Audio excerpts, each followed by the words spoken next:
Assalamualaikum. Pengukuhan hak-hak masyarakat lokal terhadap hutan oleh Mei Wahyu Pratiwi dengan NIM PMM 2100241. Program Studi Kehutanan Fakultas Pertanian Universitas Jambi.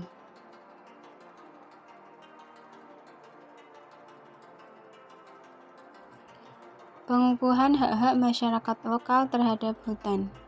Pengukuhan hak-hak terhadap hutan bagi masyarakat merupakan hal yang penting karena pelaksanaan hak-hak masyarakat komunal di sekitar hutan mempunyai perlindungan hak-hak kepada mereka guna pengelolaan sumber daya hutan yang dilakukan secara milik umum atau common property research. Common property research mempunyai kegagalan maupun keberhasilan. Mengenai kegagalan ataupun keberhasilan dapat dijadikan sebagai masukan untuk pengelolaan Common Property Research. Berikut ini yaitu 10 syarat pengelolaan Common Property Research.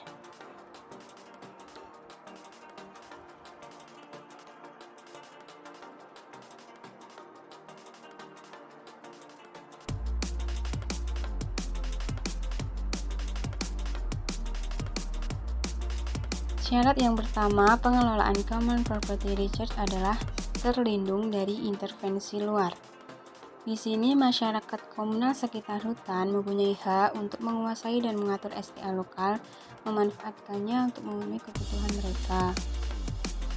Tapi di wilayah Sumatera, Kalimantan, Sulawesi, dan Papua Barat, masyarakat lokal justru mampu mempraktekkan pengelolaan SDA secara lestari.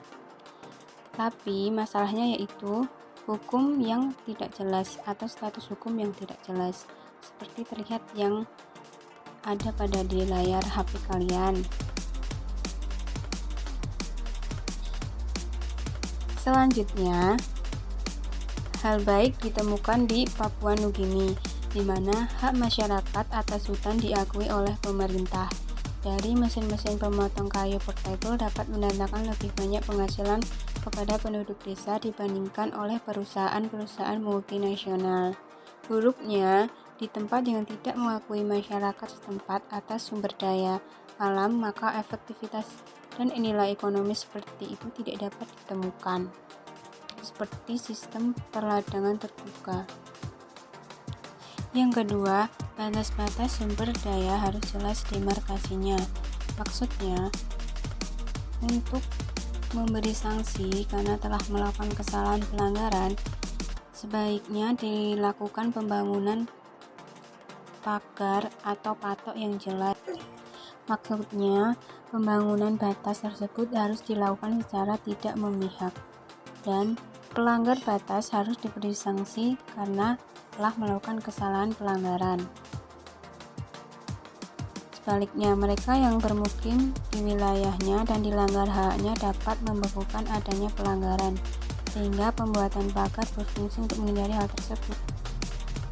Yang ketiga, kriteria keanggotaan komunal yang jelas, di mana peraturan ini membatasi jumlah pemanfaat SDA yang layak. Tekanan terhadap sumber daya komunal melainkan juga membatasi pertumbuhan penduduk. Komunitas-komunitas di tempat lain mungkin tidak seketat itu dalam menetapkan kelayakan bagi anggota kelompok pemanfaat SDA. Hal ini dilakukan di desa-desa Jepang. Sedangkan kriteria keanggotaan komunal yang jelas di desa atau di pedesaan Indonesia yaitu banyak sumber daya komunal yang sudah terancam punah karena masyarakat setempat membuka keanggotaan kelompok pemanfaat sumber daya tidak hanya bagi seluruh penduduk desa, melainkan juga bagi semua saudara mereka yang ada di desa lain, sehingga kelompok pemanfaat SDA bertambah besar tanpa diimbangi pertimbangan untuk mencari keseimbangan. Yang keempat, bebas untuk membuat pengaturan dalam adat sendiri.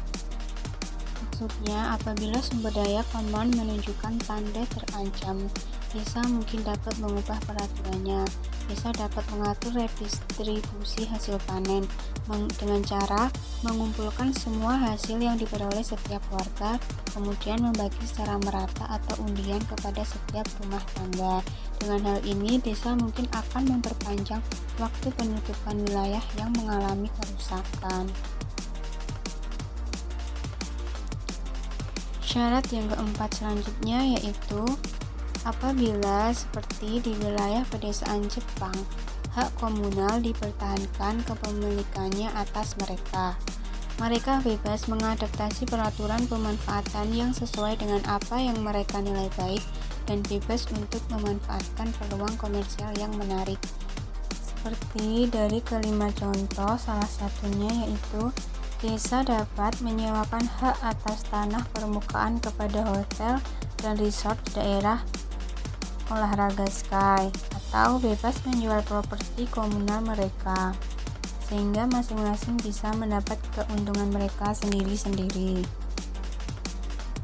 dan dapat mengelola hutan yang mempunyai nilai ekonomis. Selanjutnya, yang kelima, pemanfaatan sumber daya hendaknya dilakukan secara konservatif, seperti kasus satu yang terjadi di desa Gunung Fuji, Jepang. Penduduk di sana mengambil pakan kuda dalam jumlah yang lebih banyak dari yang seharusnya, karena pada tahun sebelumnya, di saat keadaan lebih baik, mereka telah melakukan hal secara konservatif. Nah, selanjutnya yaitu pada kasus 2 di Nepal. Penduduk memilih melarang penebangan kayu bakar sama sekali karena mereka berpikir bahwa bagaimanapun penebangan kayu akan mengancam populasi total pohon, sehingga penebang kayu juga akan mengurangi suplai sampah dan selama ini mereka gunakan untuk pakan ternak dan pupuk.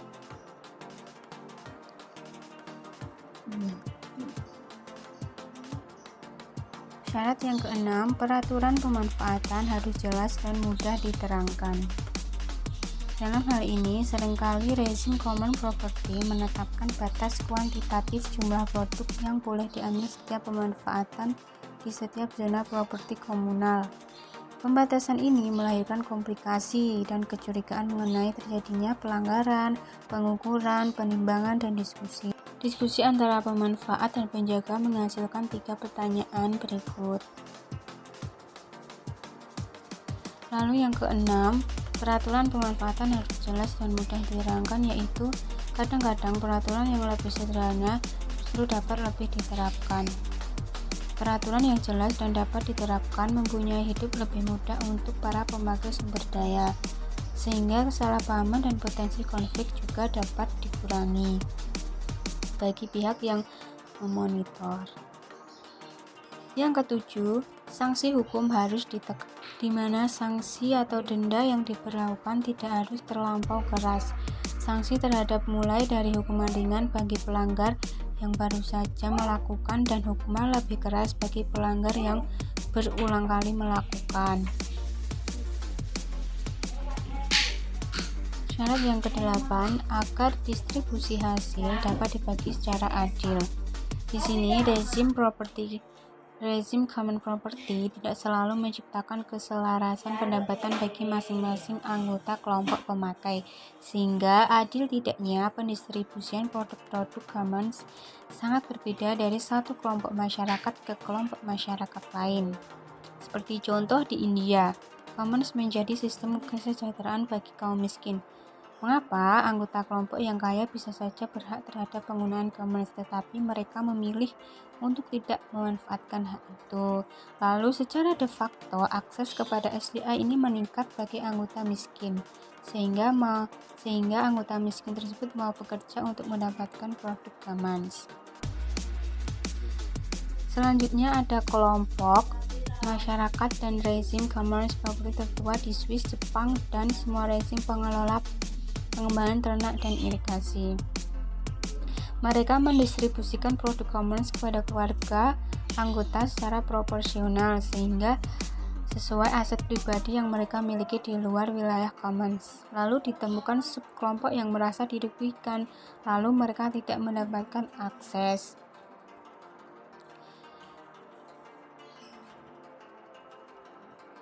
Lalu, subkelompok yang marah tidak mau berpartisipasi dalam pengambilan keputusan, tidak bersedia ikut mempertahankan maupun melindungi wilayah commons, dan malahan termotivasi untuk merusaknya, sehingga sebisa mungkin hal itu harus dihindari agar distribusi hasil manfaat dapat dibagi secara adil.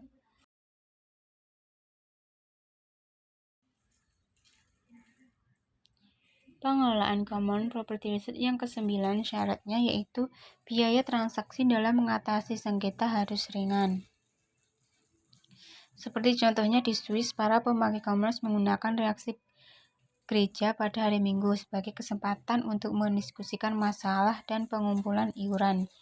Dan biasanya konflik dapat diselesaikan pada tingkat bawah. Lalu, dalam masyarakat yang hubungan sosialnya berlapis-lapis, orang memang terbiasa untuk mencari jalan keluar yang memuaskan bagi semua pihak secara kompromistis, sehingga mereka melakukan ini dengan orang yang lebih berpengalaman. Syarat yang terakhir yaitu yang ke-10, agar institusi disusun secara berjenjang, fleksibel, dan mudah dikontrol.